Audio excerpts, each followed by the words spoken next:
నా ఆలోచన ఒకటి, ఇప్పుడే కుమార్ రాజా గారు చెప్పారు, చాలా బాగా మాట్లాడాడు.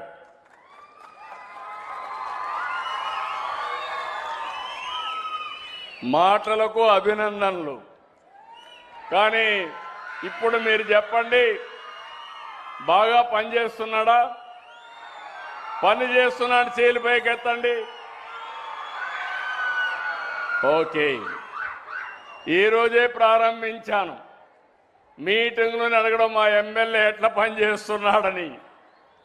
మీరు చేతులు ఎత్తకపోతే ఎమ్మెల్యే కరెక్ట్ చేసుకోవాలి. ఎమ్మెల్యే కరెక్ట్ చేసుకోకపోతే మీ తరపున నేను ఉంటాను తప్ప ఎమ్మెల్యే తరపున నేను ఉండనని మరొకసారి మీ అందరికీ తెలియజేస్తున్నా. కుమార్ రాజా తెలుగుదేశం పార్టీ కుటుంబ సభ్యుడు. వాళ్ళ నాన్న మీకు అందరికీ ఐడియా ఉంది,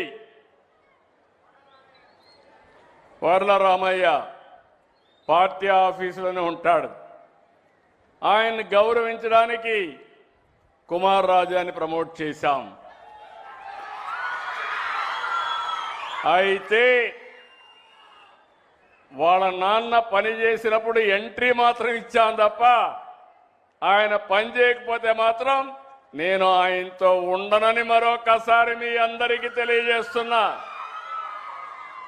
నా కమిట్మెంట్ మీరు ఈ రాష్ట్రాన్ని నెంబర్ 1 రాష్ట్రంగా తయారు చేయాలి. తెలుగు జాతిని నెంబర్ 1 తెలుగు జాతిగా ప్రపంచంలో తయారు చేయాలని నా సంకల్పం. అలాంటప్పుడు ఎమ్మెల్యేలందరూ కూడా సమర్థవంతంగా పనిచేయాలి. మీ ఆనందం చూసా, మీ అభిమానం చూసా కుమార్ రాజాని అభినందిస్తున్నాను. ఇప్పుడు నిజంగానే అభినందిస్తున్నానని చెప్పి కూడా నేను మీకు తెలియజేస్తున్నాను. నేను అందుకే ఇది అవుతానే ఆఫీసర్స్ కూడా మీకే చదివినిపిస్తాను. ఎవరు పని చేస్తున్నారు, ఎవరు పని చేయలేదు, నేనేదో తయారు చేయడం లేదు. మీరిచ్చిన అభిప్రాయాలే వాళ్ళకు కూడా చెప్పి తప్పులుంటే కరెక్ట్ చేసుకోమనడం, ఒకవేళ కానీ బాగా చేస్తే అభినందించడం నా బాధ్యత. నిన్ననే నాకు మొన్న బాంబేలో ఒక అవార్డు ఇచ్చారు, business reformer of the year. అంటే మన రాష్ట్రంలో చేసే పనులన్నీ దేశమంతా గుర్తించింది. ఆ అవార్డు నాకు రాలా, రాష్ట్రానికి వచ్చింది, మంత్రులకు వచ్చింది, అధికార యంత్రాంగానికి వచ్చింది. నేను అందుకే వాళ్ళందరికీ అంకితం చేయడం కోసం నిన్న మీటింగ్ పెట్టి ఆ మీటింగ్లో మళ్ళీ వాళ్ళందరినీ భాగస్వాములు చేసి ముందుకు పోయాను. మీరందరూ గుర్తుపెట్టుకోవాలి, నేను ఒక టీం లీడర్ని, ఒక ముఖ్యమంత్రిని. టీం బాగా పనిచేస్తే నాకు బాగా మంచి పేరు వస్తుంది. నా టీంలో రాష్ట్రంలో ఉండే సెక్రటరీ మొదలుకొని ఈరోజు ఇక్కడ కరుణ గారు ఉన్నారు, ఆవిడ పెన్షన్లు ఇస్తుంది. ఊరూరు ఆవిడ రాదు, కానీ 1,66,000 మందితో మీ పెన్షన్ ₹1 అవినీతి లేకుండా ఇస్తే అది ఆవిడ క్రెడిట్లోకి వస్తుంది. ఆవిడ కూడా ఒక టీం లీడర్. ఇప్పుడు నేను అభినందిస్తున్నా ఒక మహిళా ఆఫీసర్. ఈరోజు రాష్ట్రంలో ఫీడ్బ్యాక్ తీసుకుంటే అన్నింటికంటే టాప్లో ఉండేది పెన్షన్ల పంపిణీ అని చెప్పి మీకు తెలియజేస్తాను. 93% సాటిస్ఫాక్షన్లో ఉన్నారు. వినూత్నంగా ఎప్పటికప్పుడు చేస్తున్నారు. అదే సమయంలో ఈరోజు మీరందరూ గుర్తుపెట్టుకోవాల్సింది, ఇక్కడికి వచ్చినప్పుడు పోలవరం, అమరావతి నిర్మాణాలు, పారిశ్రామిక కారిడార్లు, లాజిస్టిక్స్, వ్యవసాయం, అగ్రిటెక్, ఈ విధంగా విస్తృతంగా అభివృద్ధి పనులు జరుగుతున్నాయి. కష్టజీవులకు చేతి నిండా పని ఉంటుంది, జీవనోపాధి ఉంటుంది. ఇంకొక పక్క మీ అందరికి కానీ ఎక్కడికక్కడ నైపుణ్యం పెంచితే ఇంకా అదనంగా మీకు ఆదాయం వచ్చే పరిస్థితి వస్తుంది. ఈరోజు ఇక్కడికి వచ్చినప్పుడు మీ యొక్క నైపుణ్యం పెంచేలా 25,000 మందికి ట్రైనింగ్ ఇస్తున్నాం. రేపు రాబోయే రోజులు ఇంకా స్కేల్ పెంచమని చెప్పాను. వాళ్లకు డివిడెంట్ ఇవ్వడం, కుటుంబ సభ్యులు కలిపి 80,000 మందికి శిక్షణ ఇస్తున్నారంటే 1 లక్షకి ఇస్తున్నారు. ఇంకో పక్క నేను ఇప్పుడే చెప్పాను, ఈ అడ్డాలని ఒక ఆదర్శంగా లేబర్ అడ్డాలని 15 చేయమన్నాను. 15 నగరాలు కానీ లేకపోతే ఒక 4-5 సిటీల్లో కానీ వాళ్ళు చేస్తారు. చేసిన తర్వాత అది బాగుంటే రాష్ట్రం మొత్తం ఏ కార్మికుడికి ఇబ్బంది లేకుండా అన్ని నగరాల్లో ఈ లేబర్ అడ్డాలు తయారు చేసే బాధ్యత ఈ ప్రభుత్వాన్ని అని చెప్పి కూడా నేను మీకు తెలియజేస్తున్నా. ఇంకో పక్క కార్మిక సంక్షేమ పథకాలకి మళ్ళీ జీవం పోసాం. అందుకే ఈరోజు కొన్ని సంక్షేమ కార్యక్రమాలు కూడా తీసుకొచ్చాం. నిర్మాణ రంగంలో ఉన్న కార్మికుడు పెళ్లి చేసుకుంటే 20,000 రూపాయలు పెళ్లి ఖర్చుకి ఇస్తాం. నిర్మాణ రంగంలో ఉండే కార్మికుడు కుమార్తెకు కూడా ఇది వర్తిస్తుంది. ఆయన పెళ్లి చేసుకున్నా, ఆయన కూతురికి పెళ్లి చేసినా ఈ 20,000 వస్తుంది. ఒకవేళ ఆయనకు పిల్లలు పుడితే వాళ్ళకు కూడా 20,000 రూపాయలు ఆయన భార్యకు కానీ కూతురికి కానీ ఆర్థిక సహాయం చేస్తాం. ఎవరైనా నేచురల్గా చనిపోతే అలాంటి వారికి 60,000 రూపాయలు ఇస్తాం. ఫ్యూనరల్ ఖర్చు కోసం 20,000 ఇస్తామని చెప్పి కూడా నేను మీకు తెలియజేస్తున్నా. కార్మికులు ప్రవేశపెట్టిన మొత్తం 4 కార్మిక కోడ్స్ని అమలు చేసుకుంటూ ముందుకు పోతున్నాం. ఇంకొక పక్కన మీరు అచ్యుతాపురం, గుంటూరు, కర్నూలులో, శ్రీ సిటీ, తిరుపతిలో ఈఎస్ఐ ఆసుపత్రులు తీసుకొస్తాం. అమరావతిలో కూడా ఈఎస్ఐ హాస్పిటల్ పెట్టి ముందుకు తీసుకుపోవడానికి ఆలోచిస్తున్నాం. నా ఆలోచన ఒకటి, సమాజంలో ఆరోగ్యం ఉండాలి, అందరికీ మీ ఆదాయాన్ని పెంచాలి, జీవన ప్రమాణాలు పెంచాలి, ఇంకో పక్కరు అందరూ ఆనందంగా ఉండాలి. నేను దీనికోసం ఒక వినూత్నమైన ఆలోచన చేస్తూ వస్తున్నాం. ఈరోజు మీరు చూసే సంక్షేమ కార్యక్రమాలు 1-2 కాదు. తల్లికి వందనం, అన్నదాత సుఖీభవ, స్త్రీ శక్తి. మా ఆడబిడ్డలు మగవాళ్ళు ఎంతమంది ఉన్నారో మీటింగ్లో, మా ఆడబిడ్డలు అంతమంది ఉన్నారు. ఇది శుభ పరిణామం, ఇది ఒక పెద్ద మార్పు. రేపు రాబోయే రోజుల్లో కేంద్ర ప్రభుత్వం 33% రాజకీయాల్లో, చట్టసభల్లో రిజర్వేషన్లు పెట్టబోతారు. మొన్నైతే అపోజ్ చేశారు, కానీ తప్పకుండా సాధిస్తాం. మా ఆడబిడ్డలు 33% చట్టసభల్లో ఉంటే ఆ చట్టసభలకే శోభ వస్తుందని చెప్పి కూడా నేను మీకు తెలియజేస్తున్నా. అన్ని రంగాల్లో మహిళలు రాణించాలి. అందుకే మీరు ఒకసారి చూస్తే డాక్రా సంఘాలు నేనే పెట్టిన తర్వాత దాన్ని అభివృద్ధి చేశాం. ఈరోజు దగ్గర 28,000 కోట్ల రూపాయలు కార్పస్ డబ్బులుంది, సేవింగ్ ఉంది.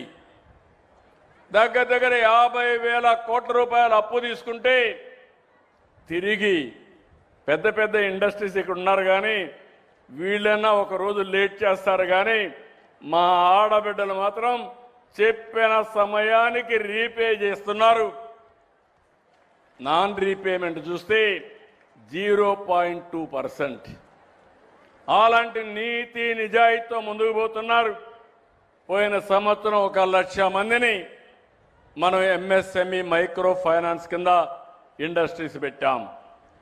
ఈ సంవత్సరం నేను ఒకటే హామీ ఇస్తున్నా, దాన్ని 5 లక్షలు చేస్తున్నాం. మీ అందరి కోసం కామన్ బ్రాండ్ తీసుకొస్తున్నాం, నైపుణ్యాన్ని నేర్పిస్తున్నాం. ఇవన్నీ చేపించి ఇది స్థానికంగా, గ్లోబల్గా ఒక మార్కెట్ కూడా ఎస్టాబ్లిష్ చేస్తామని చెప్పి నేను మీకు తెలియజేస్తున్నా. ఈరోజు మీరు చూస్తే పోలవరం ప్రాజెక్టు పనులు శరవేగంగా జరుగుతున్నాయి. ఈరోజు మీకు నీళ్లు వస్తున్నాయంటే 13 సంవత్సరాల కంటే ముందు, 12 సంవత్సరాల కంటే ముందు పట్టసీమను పూర్తి చేసి ఆ నీళ్లు కృష్ణా నదికి అనుసంధానం చేశాం కాబట్టి నీటి ఎద్దడి లేకుండా ఈ ప్రాంతంలో పంటలు వస్తున్నాయి. అలాంటి ప్రాజెక్ట్ని మీరందరూ ఒక విషయం ఇక్కడ గుర్తుపెట్టుకోవాల్సిన అవసరం ఉంది. అదే కానీ 2019లో ఆ రోజు ప్రభుత్వం వచ్చుంటే ఈరోజు పనులన్నీ కూడా చాలా స్పీడ్గా ముందుకు పోయేటివి. 2000 ప్రభుత్వం మారింది, రాష్ట్రానికి కష్టాలు మొదలయ్యాయి. పోలవరం ప్రాజెక్టులో ఉండి డయాఫ్రమ్ వాల్ అది మొత్తం మునిగిపోయే పరిస్థితి వచ్చింది. 440 కోట్ల రూపాయలతో పనిచేసిన డయాఫ్రమ్ వాల్ ఈరోజు మళ్ళా 1000 కోట్లు పెట్టి కొత్త డయాఫ్రమ్ వాల్ కట్టే పరిస్థితి వచ్చింది. ఎన్ని ఇబ్బందులున్నా, ఆ రోజు ఎంత విధ్వంసం జరిగినా మీ అందరికీ హామీ ఇస్తున్నా 2027లో గోదావరి పుష్కరాలు జరుగుతాయి.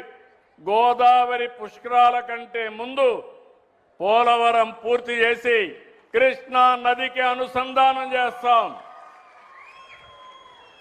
28లో కృష్ణా పుష్కరాలు వస్తాయి. కృష్ణా పుష్కరాల నాటికి కృష్ణా జిల్లాకు శాశ్వతంగా నీటి ఎద్దడి లేకుండా చేసే బాధ్యత మేము తీసుకుంటామని చెప్పి కూడా నేను మీకు తెలియజేస్తున్నా. ఇంకో పక్క మీరు ఒకసారి చూస్తే ఎన్నో సంవత్సరాలుగా పెండింగ్ ఉండే బందర్ పోర్టు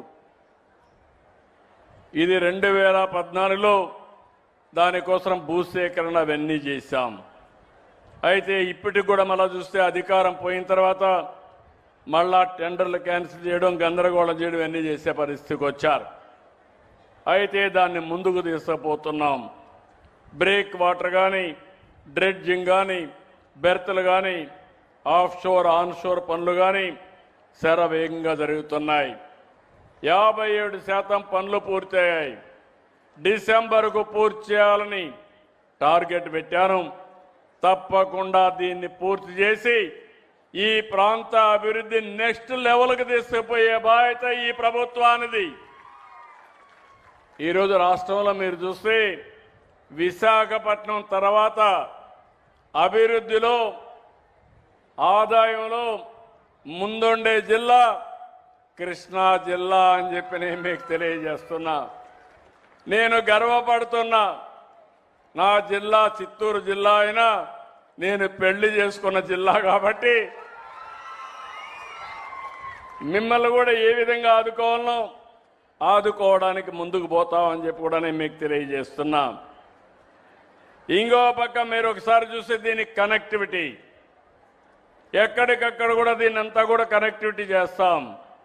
భారతమాల పరియోజన 1లో కేంద్ర ప్రభుత్వం 574 కోట్లు ఇచ్చి రోడ్లన్నీ విస్తరిస్తూ ఉంది. దీంట్లో మచిలీపట్నం బైపాస్ రోడ్డు 2 లేన్ నుంచి 6 లేన్ చేస్తున్నారు. బీచ్ రోడ్ నుంచి ఏదైతే అవన్నీ కూడా ఎక్స్పాన్షన్ చేస్తున్నారు. ఇంకో పక్క విజయవాడ నుంచి మచిలీపట్నం 6 లేన్ రోడ్ని ఏర్పాటు చేస్తున్నారు. రేపు అన్ని కలిసి వస్తే హైదరాబాద్ నుంచి నేరుగా మచిలీపట్నం వరకు ఎక్స్ప్రెస్ రోడ్డు కూడా వచ్చి డైరెక్ట్గా కనెక్ట్ చేసే పరిస్థితి వస్తుందని చెప్పి కూడా నేను మీకు తెలియజేస్తున్నా.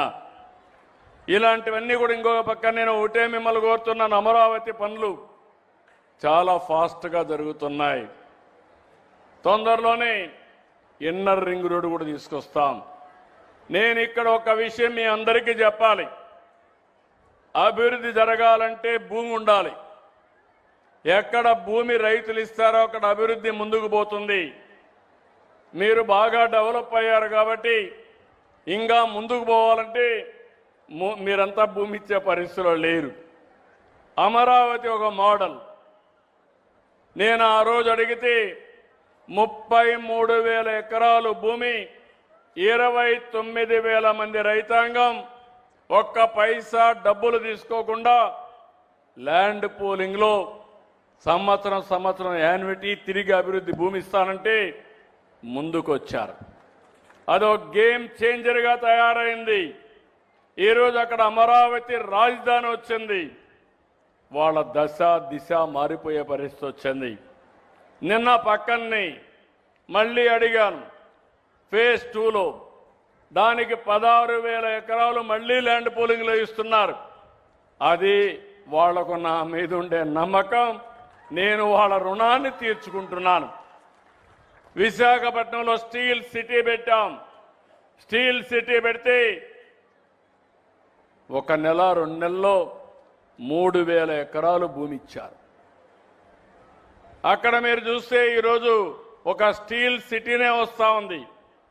నిన్ననే అంతర్జాతీయ కంపెనీ, అతిపెద్ద కంపెనీ టెక్నాలజీలో గూగుల్ తెలియని వాళ్ళు ఎవరు ఉండరు. మీరంతా కూడా గూగుల్ వార్తలు సర్చింగ్ అన్ని చేస్తూ ఉంటారు కాబట్టి, అలాంటి కంపెనీ దేశంలోనే అతిపెద్ద పెట్టుబడి అంటే 15 బిలియన్లు అంటే 1,40,000 కోట్ల రూపాయలు పెట్టుబడి పెట్టి మన రాష్ట్రాన్ని టెక్నాలజీలో అంతర్జాతీయ స్థాయిలో ప్రపంచంలో నెంబర్ 1గా చేయడానికి ముందుకు వచ్చారు. అది చూసిన తర్వాత రిలయన్స్ జియో వచ్చారు. వాళ్ళు మేము $17 బిలియన్ పెడతాం, 1,70,000 కోట్ల రూపాయలు ఖర్చు పెడతామని వచ్చే పరిస్థితికి వచ్చారు. దీనివల్ల లాభం ఏంటని అడుగుతున్నా, మిమ్మల్ని అందరినీ అర్థం చేసుకోమని కోరుతున్నా. భవిష్యత్ అంతా కూడా టెక్నాలజీది, శారీరక కష్టం పడడం కాదు. ఒకప్పుడు మన పిల్లలకు నేను ఐటీ నేర్పించాను, అవకాశాలు ఏర్పాటు చేశాను. నా మాట విన్న వాళ్ళంతా ఈరోజు ప్రపంచంలోనే ఎక్కువ ఆదాయం సంపాదిస్తున్నారు. అమెరికాలో ఉండే అమెరికన్స్ కంటే, బ్రిటన్లో ఉండే ఇంగ్లీష్ వాళ్ళకంటే, యూరోప్లో ఉండే ఆ దేశస్తుల కంటే ఎక్కువ ఆదాయం సంపాదించే వ్యక్తులు తెలుగు జాతి. దీనికి నేను గర్వపడుతున్నాను.